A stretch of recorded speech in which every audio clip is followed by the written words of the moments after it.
Bien, aujourd'hui, nous allons voir la culpabilité chez les chrétiens comme chez les non-chrétiens.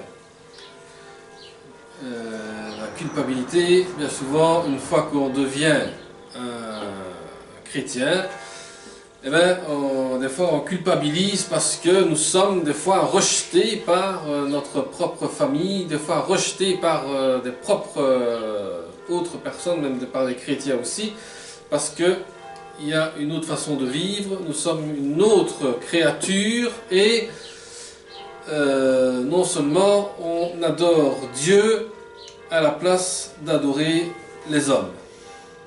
Donc, l'apôtre Paul nous parle dans Romains, chapitre 1, verset 18.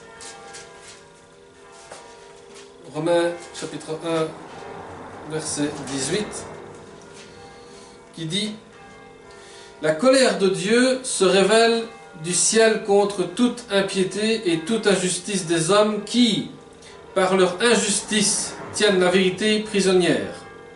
Car ce qu'on peut connaître de Dieu est évident pour eux, puisque Dieu leur a fait connaître en effet les perfections invisibles de Dieu, sa puissance éternelle, sa divinité se voit depuis la création du monde. Elles se comprennent par ce qu'il a fait. Ils sont donc inexcusables, puisque tout en connaissant Dieu, ils ne lui ont pas donné la gloire qu'il méritait en tant que Dieu, et ne lui ont pas montré de reconnaissance. Au contraire, ils se sont égarés dans leur raisonnement et dans leur cœur, sans intelligence, a été plongé dans les ténèbres. Ils se vantent d'être sages, mais ils sont devenus fous. Ils ont remplacé la gloire du Dieu incorruptible par des images qui représentent l'homme corruptible, des oiseaux, des quadrupèdes, des reptiles. C'est pourquoi Dieu les a livrés à l'impureté par les désirs de leur cœur, de sorte qu'ils déshonorent eux-mêmes leur propre corps. Eux qui ont remplacé la vérité de Dieu par le mensonge et qui ont adoré et servi la créature au lieu du Créateur qui est béni éternellement. C'est pour cette raison que Dieu les a livrés des passions déshonorantes. Leurs femmes ont remplacé les rapports sexuels naturels par des relations contre nature. De même, les hommes ont abandonné leur rapport naturel avec la femme et se sont enflés dans leurs désirs les uns pour les autres. Ils ont commis, homme avec homme, des actes scandaleux et ont reçu en eux-mêmes le salaire que mérite leur égarement. Comme ils n'ont pas jugé bon de connaître Dieu, Dieu les a livrés à leur intelligence déréglée, de sorte qu'ils ne commettent des actes indignes. Ils sont remplis de toutes sortes d'injustices, d'immoralité sexuelle, de méchanceté, de soif de posséder, de mal. Leur être est plein d'envie, de meurtre, de querelles, de ruse, de fraude, de perversité, rapporteurs. Ils sont aussi médisants, ennemis de Dieu, arrogants, orgueilleux, vantards, ingénieux pour faire le mal, rebelles à leurs parents, dépourvus d'intelligence, de loyauté, d'affection. Ils sont irréconciliables, sans pitié. Et bien qu'ils connaissent le verdict de Dieu, déclarant dignes de mort, les auteurs de tel acte, non seulement ils les commettent, mais encore ils approuvent ce qu'ils agissent de même. Donc, on voit que Paul fait comprendre une chose, que même en tant que chrétien, il y en a qui sont encore arrivés à faire des choses dont il est marqué dans sa propre lettre. Des chrétiens qui arrivent encore à savoir qu'ils ont la vérité de Dieu en eux, mais font encore à leur propre intelligence. Et on oublie une chose, que nous sommes tous coupables devant Dieu. Mais nous avons une chance qu'on a été rachetés et purifiés par le sang du Christ. Mais seulement, qu'en faisons-nous de ce rachat et de cette purification que nous avons reçue de Christ? Quand on écoute l'épître aux Romains, et qui parle au sujet du pardon des péchés, cet épître est exposé dans le premier principe de l'évangile. Parce que Paul dit bien au début du chapitre 1, de la part de Jésus-Christ appelé apôtre, mis à part pour annoncer l'évangile de Dieu, cet évangile de Dieu l'avait promis auparavant par ses prophètes dans les Saintes Écritures. Il concerne son fils qui, en tant qu'homme, est né de la descendance de David et qui, du point de vue de l'Esprit Saint, a été déclaré fils de Dieu avec puissance par sa résurrection, Jésus-Christ notre Seigneur. Et c'est par lui que nous avons reçu la grâce d'exercer le ministère d'apôtre pour conduire en son nom des hommes de toutes les nations à l'obéissance de la foi.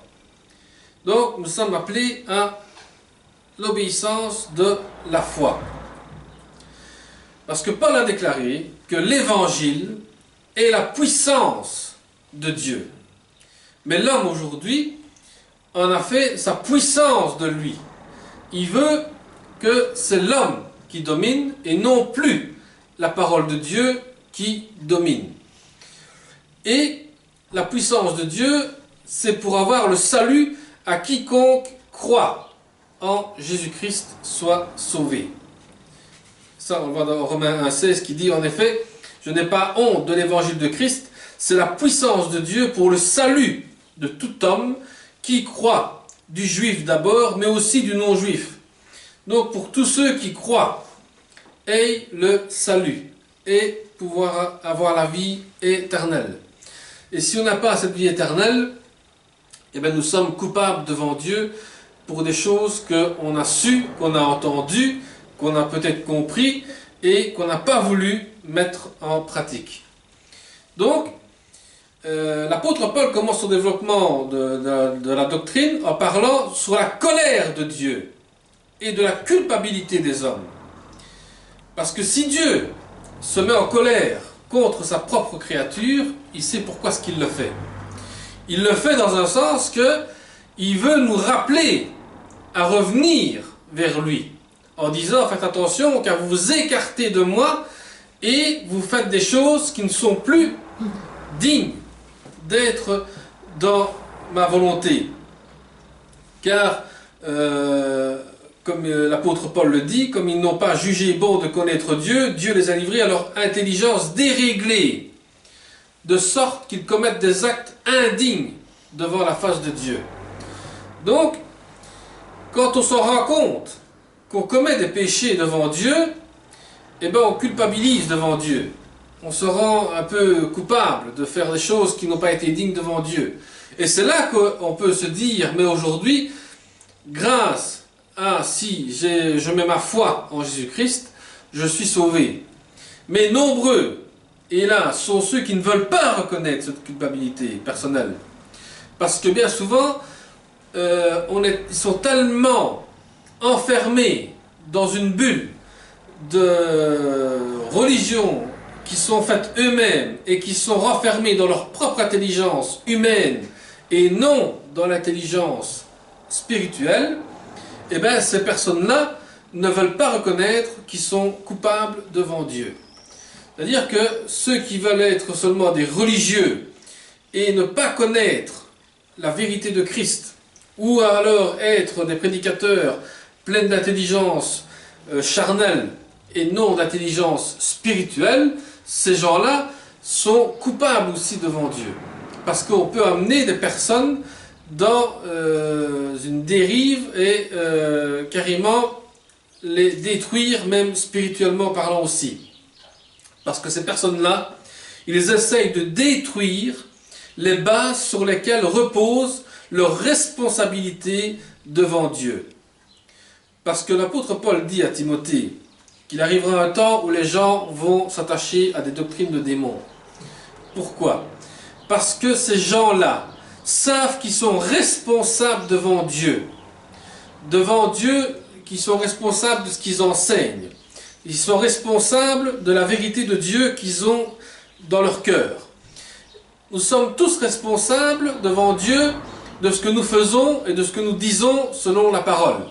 Mais si on la transforme, si on la change, si on fait tant de choses, eh bien nous attirons le monde plus vers l'enfer que vers le paradis. Et nous sommes responsables devant Dieu aussi en sachant que nous avons le Saint-Esprit qui doit nous guider. Mais si on bouge encore une fois le Saint-Esprit dans l'Église, l'Église devient morte. Et pour la réveiller, eh ben, tu peux toujours courir, il est temps de te repentir et de revenir vers Dieu avec une foi sincère et digne d'être devant Dieu. Parce que d'une part, il faut valoir une prétendue bonté naturelle chez l'homme qui conduirait l'humanité à un progrès moral continu. Et d'autre part, il rejette toutes les normes reçues concernant le bien et le mal. Donc, il y a des gens comme ça qui conduisent toute l'humanité dans un progrès. On joue sur la morale des gens, donc on aime bien prêcher ce que les gens aiment bien d'entendre, mais on ne prêche pas ce que les gens n'aiment pas d'entendre. Et un pasteur une fois qui disait que ceux qui prêchent la vérité ont toujours des plus petites églises. Mais ceux qui prêchent tous les mensonges et tout ce qu'on veut bien entendre ont leurs églises qui sont remplies comme je ne sais quoi. Parce que la vérité fait mal. Oui, la vérité fait mal, mais c'est la vérité de Dieu. Et si on lit dans l'Ancien Testament concernant le bien et le mal, il y en a beaucoup qui aimeront bien et beaucoup qui n'aimeront pas. Parce qu'il y a un petit chapitre sur la bénédiction, mais alors il y a un grand chapitre sur la malédiction. Et si on lit vraiment tout sur la malédiction que Dieu peut envoyer, je peux vous dire que certains vont fuir parce que on n'a pas envie de se recevoir cette malédiction. On veut toujours la bénédiction. Oui, on l'a vu, c'est très bien. Mais pour l'avoir, il faut se soumettre à Dieu. Il faut se dire, oui, j'ai reçu la vérité de Dieu. Et qu'est-ce que j'en fais de cette vérité de Dieu? Je suis responsable de ce que j'ai entendu. Et je suis responsable de ce que j'enseigne aussi aux autres. Parce que nous devons faire attention à ce que nous enseignons. Et attention à ce que nous faisons aussi. Pour ne pas conduire l'humanité dans la perdition. Parce qu'il y avait le pasteur que je vous disais tout à l'heure, disait aussi une fois qu'il avait été dans un mouvement pastoral et il y avait un appel pour ceux pour qu'on voulait prier pour eux. Et à un moment donné, il y avait des pasteurs là qui faisaient tomber les gens par terre. Et lui, à un moment donné, quand il est arrivé pour prier, il voyait des gens par terre, il dit, mais est-ce que je suis tombé sur un champ de combat ou quoi ici? Parce que il y avait des gens par terre partout, il se demandait qu'est-ce qui se passait. Eh bien, ce sont tous des gens qui courent après ces hommes qui vous font croire que si on prie pour toi, tu tombes par terre, ton âme est sauvée, tout ce qui s'ensuit. Ce sont des choses diaboliques. On ne prie pas pour des gens qui tombent par terre. On prie pour des gens qui doivent recevoir l'onction du Saint-Esprit. Et si on veut rechercher l'onction du Saint-Esprit, eh bien, vous allez recevoir en vous-même quelque chose de puissant. Et vous allez recevoir aussi quelque chose en vous qui demande d'être libéré de toutes ces chaînes qui nous attachent et qui nous font faire des choses qui ne sont pas dignes devant Dieu. Mais pour tous ces gens qui font résonner le bien et le mal, eh bien, serait tout à fait relatif, puisque déterminé dans le passé par les personnes les plus influentes de nos jours et par les sondages d'opinion. Parce qu'aujourd'hui, on est arrivé que on va faire un sondage dans l'église. Est-ce qu'on est content de notre pasteur? Est-ce qu'il faut changer de pasteur? Est-ce que le pasteur est toujours dans ce qu'on recherche? Et dans le monde d'aujourd'hui, il y a des églises qui sont en train de mourir parce qu'on est en train de faire des votes pour voter pour un pasteur. On vote pour quelqu'un qui doit prendre la responsabilité de l'église.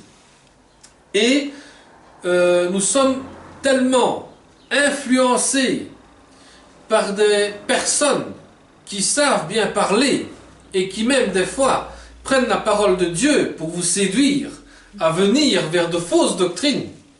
Parce que bien souvent on ne s'en rend pas compte, mais il y en a qui se servent de la parole de Dieu pour détruire une autre personne à la place de la reconstruire.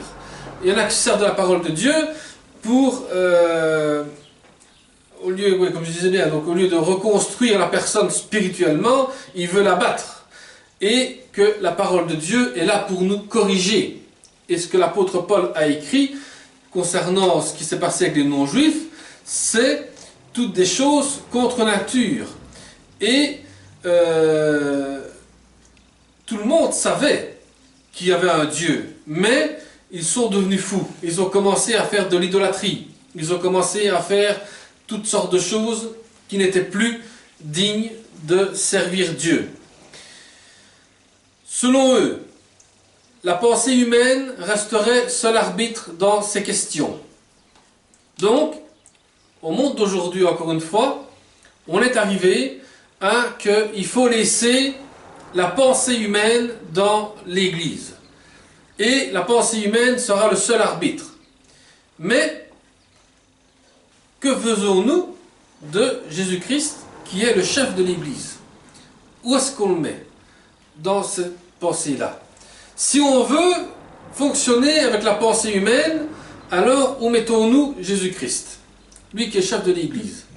Que faisons-nous du Saint-Esprit qui est celui qui doit nous enseigner, celui qui doit nous guider, celui qui doit nous faire connaître la profondeur de l'Écriture? Où en sommes-nous avec tout ça? C'est la question qu'on doit se poser. Et c'est pourquoi l'unique culpabilité qu'ils reconnaissent est le non-respect des usages et des lois en vigueur dans un pays à une époque donnée. Autrement dit, une culpabilité devant leurs semblables et devant la société en général. Autrement dit aussi, on doit avoir une culpabilité aussi de se dire, est-ce qu'on a respecté la parole de Dieu? Est-ce qu'on a respecté les commandements de Dieu? Oui, des fois, on culpabilise parce qu'on n'a pas respecté la loi de l'homme, mais la loi de Dieu, qu'est-ce qu'on en fait? Les 10 commandements. Est-ce qu'on s'en souvient encore des 10 commandements? Est-ce qu'on se souvient encore même d'un seul commandement? Est-ce qu'on se souvient encore que Dieu dit « Je suis un Dieu jaloux, et vous ne ferez pas d'autres dieux devant ma face. » Et au monde d'aujourd'hui, eh ben, on a carrément négligé cela, on a carrément bougé ça. Les 10 commandements, quand tu en parles, on se demande encore qui tu es sur terre, est-ce que tu es un martien qui est venu avec quelque chose de nouveau? Parce que les 10 commandements, on n'en parle même plus. Les 10 commandements, eh ben, on les étudie même plus. Pourquoi? Parce que tout ce qui se passe au monde d'aujourd'hui, on a carrément détruit les 10 commandements que Dieu nous avait donnés. On les a carrément négligés. Quand on lit bien les 10 commandements, il y en a un qui me vient comme ça, par exemple, tu ne tueras point, par exemple, mais tuer dans le sens que combien d'entre nous est-ce qu'on ne se tue pas avec la parole? Combien d'entre nous est-ce qu'on ne tue pas spirituellement l'autre qui est en train de grandir? Combien spirituellement parlant est-ce qu'on ne tue pas la parole de Dieu aussi? Et des fois, on aime bien prendre la parole de Dieu, prendre ce qui nous plaît dans la parole de Dieu, et on oublie ce qui est de meilleur. Ce qui est de meilleur, on le bouge, et on aime bien prendre ce qui nous plaît dans la parole de Dieu. Donc, cette manière de voir néglige un point capital. L'homme n'est pas indépendant de tout et devra rendre des comptes à son Créateur. L'homme en lui-même pense qu'il est indépendant. Il est indépendant de Dieu. J'ai pas besoin de Dieu. J'ai pas besoin qu'on me parle de Jésus-Christ. J'ai pas besoin du salut. J'ai pas besoin de la Bible. J'ai pas besoin de tout ça. D'accord. C'est ton choix. Tu es indépendant. Eh bien, tu ne vas pas être indépendant longtemps. Parce qu'un jour ou l'autre, tu devras rendre des comptes à Dieu. Et quand Dieu te dira, tu te souviens ce jour-là, qu'on t'avait donné une Bible, tu ne l'as pas voulu. Tu te souviens ce jour-là, qu'on t'avait parlé de Jésus-Christ pour avoir le salut. Qu'est-ce que tu en as fait? Et tu vas culpabiliser ce jour-là, mais il sera trop tard. Il sera trop tard parce que tu devras rendre des comptes à Dieu en disant, voilà, je sais que j'ai entendu parler de toi, mais je ne me suis pas repenti à temps. Et quand tu seras devant le jugement final, eh ben, ce sera trop tard pour te repentir. C'est encore aujourd'hui qu'on peut encore se repentir, c'est encore aujourd'hui qu'on peut accepter le Christ, et c'est encore aujourd'hui que l'on peut dire, oui, nous avons péché devant ta face et nous voulons changer d'attitude. Donc, c'est pour cela que la colère de Dieu est déclarée contre toute impiété, le fait de vivre sans Dieu, et contre toute iniquité, le fait de commettre ce que Dieu désapprouve. Donc, pourquoi est-ce que, au monde d'aujourd'hui, la nature se met en colère? Les scientifiques disent que la nature se met en colère contre les hommes. Ce n'est pas tant la nature, c'est Dieu qui se met en colère contre l'homme. Parce que l'homme veut vivre sans Dieu. L'homme veut vivre avec son iniquité. L'homme veut commettre ce que Dieu désapprouve. Et puis on s'étonne qu'à un moment donné, il y a des choses qui s'écroulent, il y a des choses qui s'enflamment, il y a des choses qui s'en vont, il y a des choses qui se détruisent. Pourquoi? Parce que Dieu se met en colère, parce que c'est un Dieu jaloux. Et on oublie ça, que c'est un Dieu jaloux. Et plus nous allons faire des choses qui désapprouvent Dieu, plus nous recevrons une colère de Dieu qui va nous faire revenir à lui. Parce qu'on peut remarquer que des fois, quand il y a des inondations, il y a des gens qui sont encore en vie dans les inondations. Et qu'est-ce que ces gens attendent? Eh bien, ils attendent une seule chose. Dieu n'attend qu'une seule chose, c'est qu'ils reviennent vers eux. Et c'est pour ça qu'on envoie des missionnaires pour aller leur parler de l'évangile, pour aller les aider aussi dans ce dont ils ont besoin. Parce que Dieu cherche à faire revenir ses brebis dans sa bergerie. Sa parole affirme que nous sommes tous coupables devant lui, même si cette culpabilité varie de l'un à l'autre. Il faut se rappeler qu'avant qu'on vienne à Jésus-Christ, on a tous été coupables devant lui. On a tous été coupables d'avoir commis une chose qui n'a pas plu à Dieu. Et c'est là qu'à un moment donné, Dieu, à un moment donné, quand tu donnes ta vie au Seigneur, il t'appelle après pour le servir. Et il t'appelle après pour faire quelque chose pour lui. Et l'Épître aux Romains présente le sujet en divisant l'humanité en 3 catégories. D'abord le peuple idolâtre, puis les hommes les plus cultivés, et puis enfin les Juifs. Donc, l'apôtre Paul parle aux idolâtres en disant « Fuyez l'idolâtrie, parce que Dieu ne veut pas d'idolâtrie. Dieu ne veut pas qu'on forme de fausses images de lui. » Puis aux hommes cultivés, à ceux qui se disent « Oui, mais moi je suis cultivé, moi j'ai une grande intelligence, mais ces gens-là aussi ont besoin de Dieu. » Et puis ensuite les Juifs, qui eux ont été les premiers peuples qui ont été appelés à sortir de l'Égypte pour servir Dieu dans le désert. Et qu'est-ce qu'ils en ont encore fait au monde d'aujourd'hui? Eh bien, ils louent encore dans le temple à Jérusalem en pensant que Dieu va leur répondre par là. Mais ils oublient que Dieu est esprit. Donc, la culpabilité des peuples idolâtres. Un temps assez long peut être nécessaire pour convaincre un homme de péché. Aussi l'apôtre commence par écrire la triste état des peuples idolâtres et dépravés, de ce qu'on a lu, de tout ce qu'ils ont fait. La parole de Dieu les déclare coupables, donc inexcusables, parce qu'ils n'ont pas gardé la connaissance de Dieu suprême donnée initialement à tous les peuples. Parce qu'ils ont reçu la parole de Dieu, ils savaient comment est-ce que Dieu agit, mais ils ont voulu faire Dieu, encore une fois, comme ils ont fait dans le désert, un veau d'or. Et combien d'entre nous, est-ce qu'on ne fait pas des veaux d'or dans notre vie? Dieu, à un moment donné, va détruire ces veaux d'or. Parce que Dieu ne veut pas qu'on fasse d'idolâtres. Dieu veut qu'on le loue et qu'on l'adore en esprit et en vérité. C'est ce que Dieu a demandé.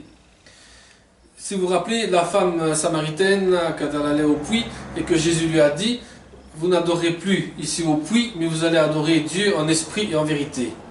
Parce qu'on cherche Dieu en esprit et en vérité. Ils sont inexcusables parce qu'ils n'ont pas gardé la connaissance de Dieu suprême. donné initialement à tous les peuples. Ils n'ont pas rendu gloire à leur Créateur. Ils n'ont pas remercié pour sa bonté. Pire encore, ils ont pratiqué l'idolâtrie, honorant et servant la créature plutôt que celui qui l'a créée.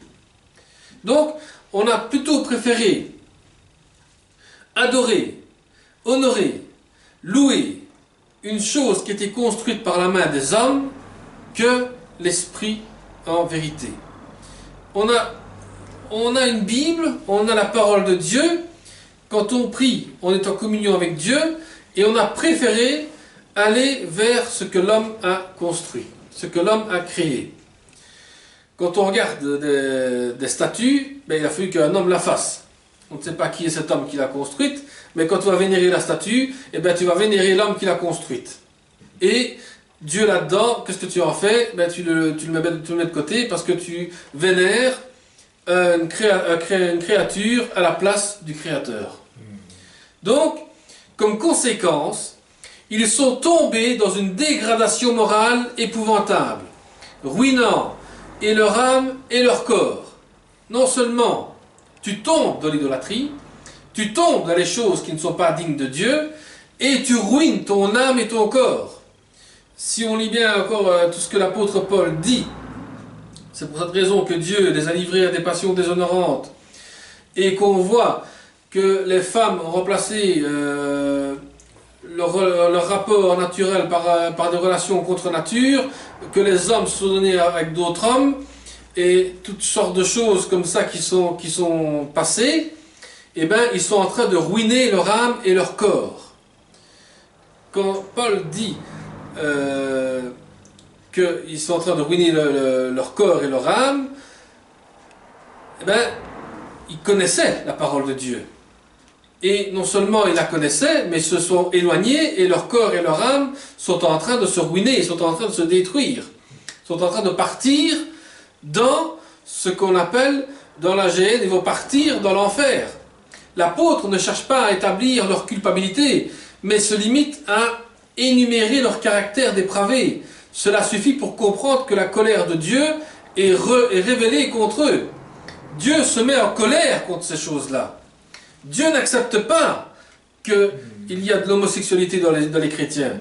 Dieu n'accepte pas qu'il y ait des choses hors normes, des trucs de scandale, comme il le dit, indignes, remplis de toutes sortes d'injustices, d'immoralité, de méchanceté, la soif de posséder, les envies, les querelles, les ruses, les fraudes, la persévérité, toutes ces choses-là, Dieu ne supportera pas.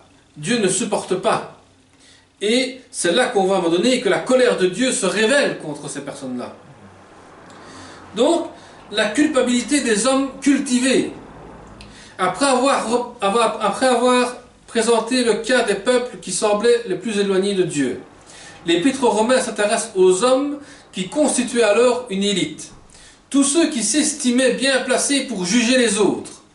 Et ça, on voit dans Romains 2, chapitre 2, verset 1, qui dit « Qui que tu sois, homme, toi qui juges, tu es donc inexcusable. En effet, en jugeant les autres, tu te condamnes toi-même. Puisque toi tu juges, tu agis comme eux. Nous savons que le jugement de Dieu contre ceux qui agissent ainsi est conforme à la vérité. Et penses-tu, toi qui juges les auteurs de tel acte et qui le fais aussi, tu échapperas au jugement de Dieu? Ou méprises-tu les richesses de sa bonté, de sa patience, sa générosité, en reconnaissant pas que la bonté de Dieu te pousse à changer d'attitude? Donc, on voit ici que ceux qui jugent les autres se jugent eux-mêmes aussi. C'est facile de juger l'autre en disant « Ah, celui-là a commis une erreur ». C'est facile de dire ça. Mais toi, quelle erreur tu as commise? Tu juges l'autre qui a commis l'erreur. Et toi, quelle erreur as-tu commise? Moi, je juge ma femme a commis, elle a cassé un verre. Et toi, qu'est-ce que tu as fait? Ah, moi, j'ai cassé l'assiette. Ah, elle peut me juger aussi. Moi, j'ai cassé l'assiette, elle a cassé le verre. Donc, on peut se juger les uns les autres, mais seulement on se porte un propre jugement sur nous-mêmes. Et puis après, Dieu arrive avec sa vérité. Et quand Dieu arrive avec la vérité, ça fait mal. Parce que là, la vérité est mise à la lumière. Ce pouvait être autant des moralistes que de Grecs versés en philosophie. L'apôtre les interpelle par ce terme. Ô homme, qui que tu sois, qui juge. Eux aussi sont déclarés inexcusables. Car tous les beaux habits de l'enseignement moral et de la pensée philosophique se cachaient des mœurs les plus impures. Parce que tous ces philosophes qui annonçaient de belles paroles, de belles choses à entendre, tout ce qui s'ensuit, sont des gens qui sont cachés de mœurs et d'impureté intérieurement. C'est vrai qu'ils sont beaux, habillés avec des belles toges et tout ce qui s'ensuit, mais ils ont commis les plus grands mœurs et les plus grandes impuretés devant Dieu. Cependant, un raisonnement bien construit est nécessaire pour les amener à la conviction de péché. 3 faits appuyant la démonstration de l'apôtre rendent impossible tout échappatoire au jugement de Dieu. D'abord, ce jugement est selon la vérité. Ces hommes qui condamnent les autres et révèlent la tête ne trompent pas Dieu. Son jugement est selon l'exacte vérité. Dieu ne s'arrête pas à l'apparence, mais considère le véritable état moral de chacun et connaît les pensées secrètes des hommes. Dieu nous connaît par cœur. Il sait comment est-ce que nous sommes. Il sait ce dont nous avons besoin. Et Dieu lui-même sait qui nous sommes parce que nous avons reçu Jésus-Christ en nous. Et ainsi, nous sommes véritables devant lui. Mais on juge toujours l'apparence extérieure, mais on ne connaît pas l'apparence intérieure de la personne. Deuxième chose, c'est ensuite son jugement est juste. Une justice absolue et inflexible prévaudra. Non seulement les fautes manifestes seront jugées, mais aussi l'esprit, raisonneur de ces hommes, et leur refus de se soumettre à la volonté de Dieu.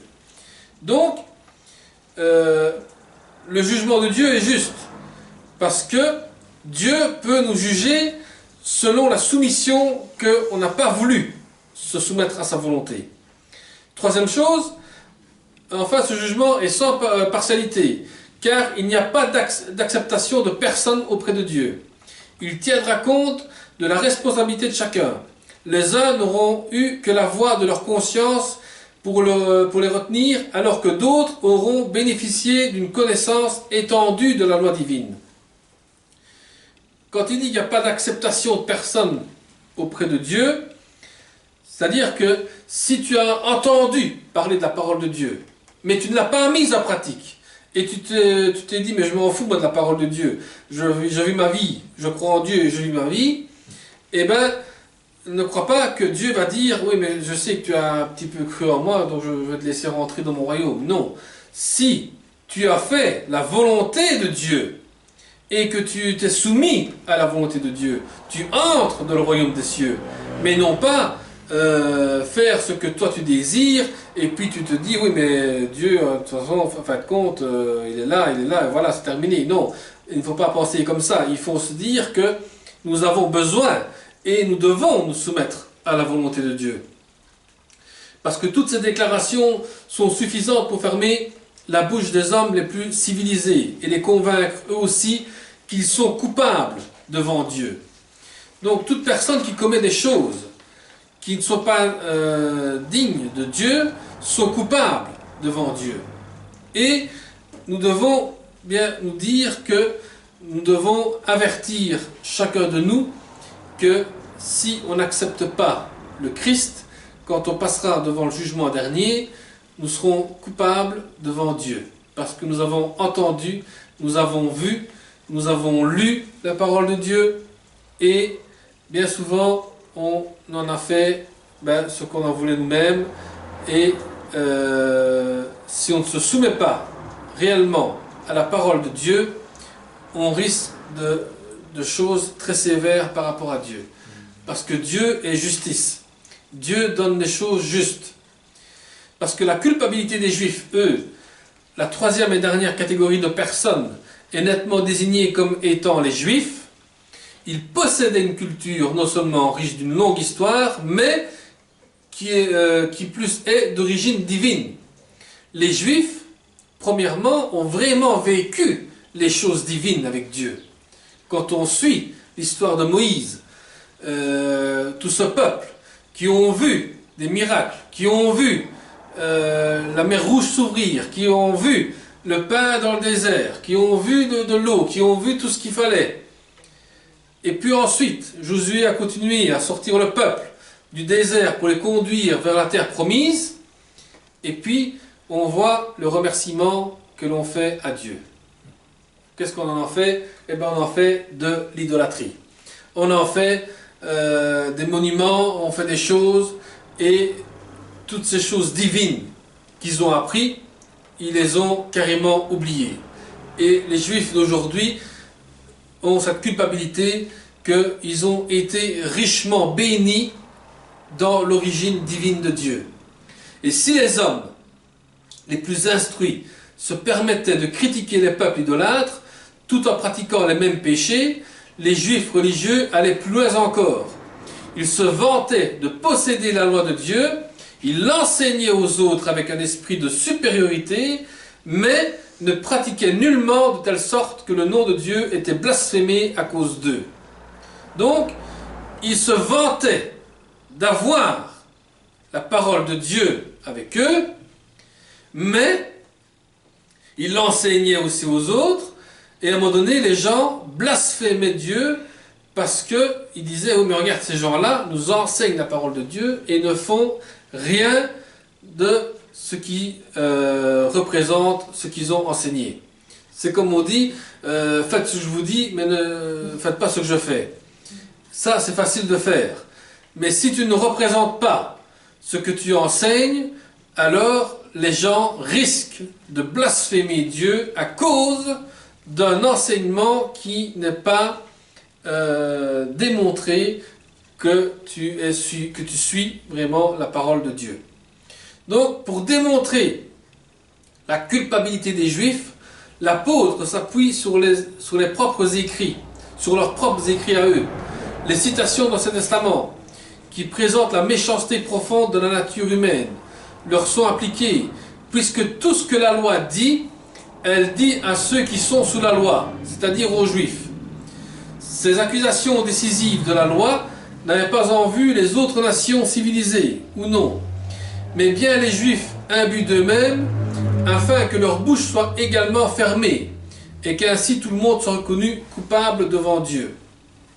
Donc, l'apôtre Paul voulait faire comprendre que tu as la parole de Dieu, tu l'as enseignée, et tu ne l'as pas mise en pratique.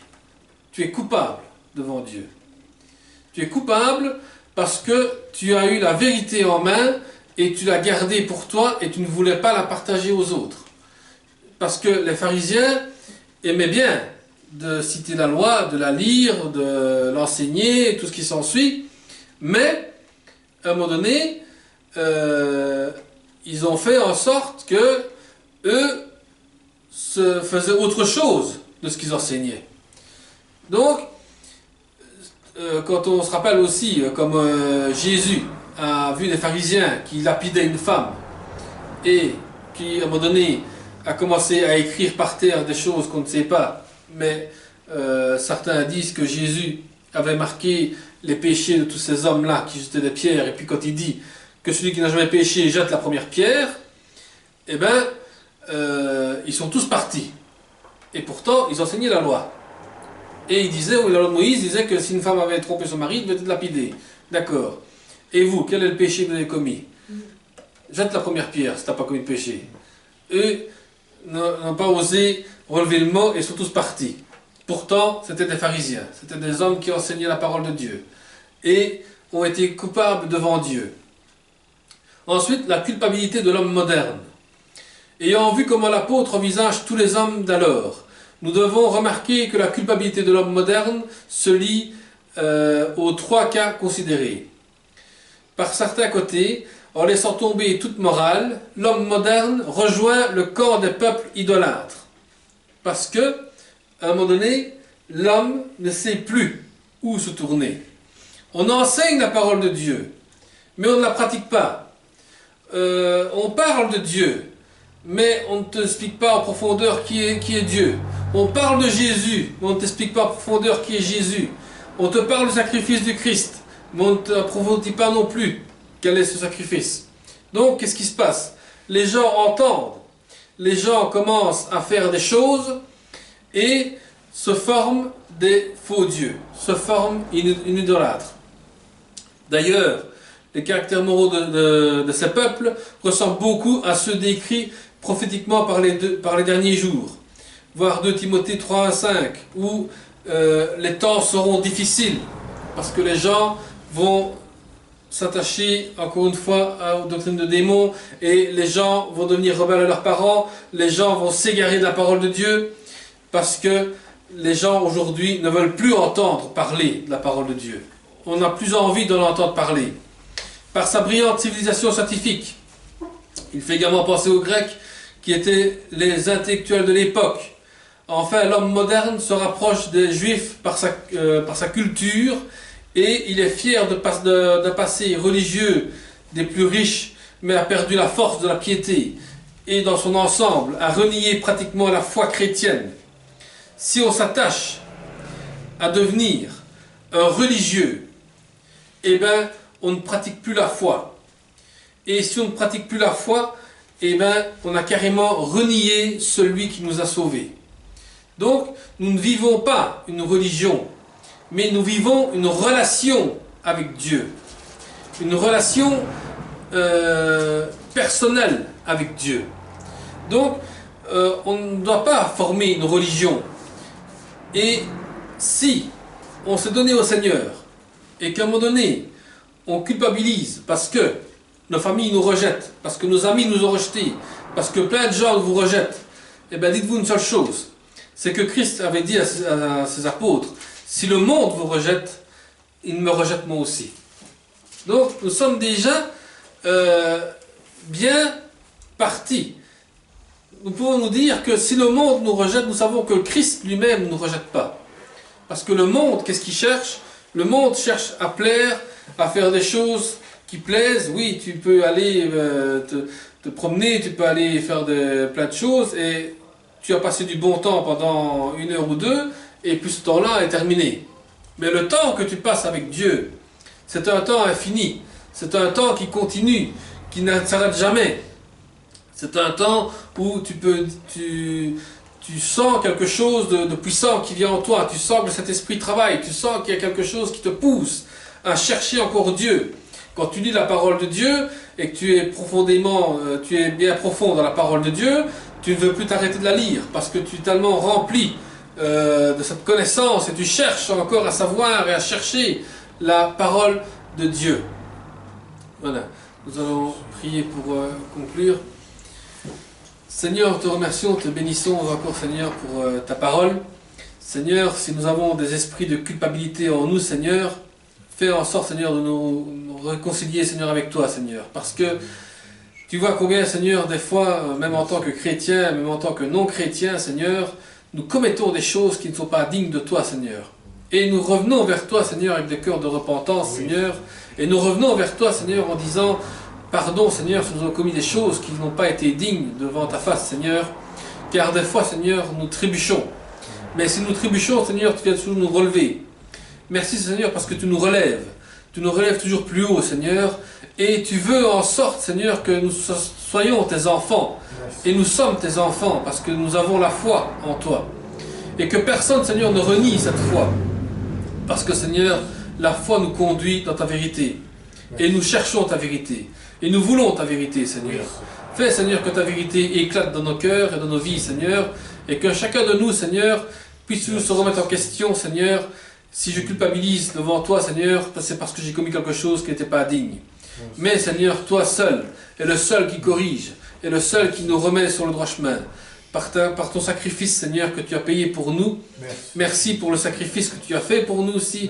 Et, Seigneur, nous remettons tout entre tes mains dans le nom de Jésus-Christ. Amen. Amen.